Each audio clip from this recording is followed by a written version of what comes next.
കുഞ്ഞിനിട്ട് കരയിക്കല്ലേ. നിങ്ങളും ഒരുപാട് വട്ടം ഈ ഒരു ഡയലോഗ് കേട്ടിട്ടുണ്ടാവും അല്ലേ? കുഞ്ഞുങ്ങളായാൽ കരയും. ഈ വീഡിയോ ഒന്ന് കണ്ടു നോക്കൂ.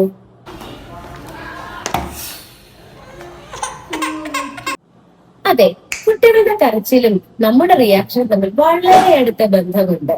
കുട്ടികൾ ഓരോ പ്രായത്തിലും ഓരോ കാരണങ്ങൾ കൊണ്ട് ഓരോ രീതിയിലായിരിക്കും കരയുന്നത്.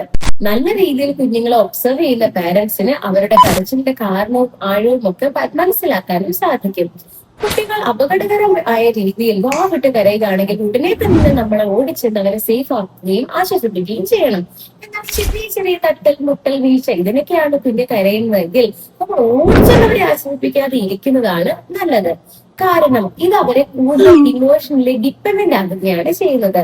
ഫ്യൂച്ചറിലും എല്ലാ പ്രശ്നങ്ങൾക്കും മറ്റുള്ളവരുടെ ആശ്വാസത്തിൽ മാത്രമേ അവർക്ക് ആശ്വസിക്കാൻ കഴിയൂ എന്നൊരു രീതി ഡെവലപ്പ് ആകാൻ ഇതുകൊണ്ട് കാരണമാകാൻ സാധ്യതയുണ്ട്. ഇതിന്റെ അർത്ഥം കുഞ്ഞുങ്ങൾ കരയുമ്പോൾ നമ്മൾ ആശ്വസിപ്പിക്കരുത് എന്നല്ല.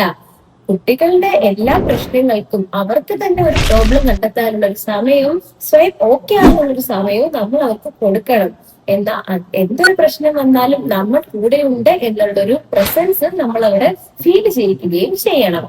അപ്പോൾ കുട്ടികൾ കരയുമ്പോൾ അയ്യോ എന്ന് പറഞ്ഞ് ഓടി വരുന്ന നിങ്ങളുടെ പരിചയത്തിലുള്ള ആൾക്കാർക്ക് ഈ വീഡിയോ ഇപ്പൊ തന്നെ ഷെയർ ചെയ്ത് കൊടുത്തോളൂ കേട്ടോ. പിന്നെ പേജ് ഫോളോ ചെയ്യാൻ മറക്കല്ലേ. ഓക്കെ.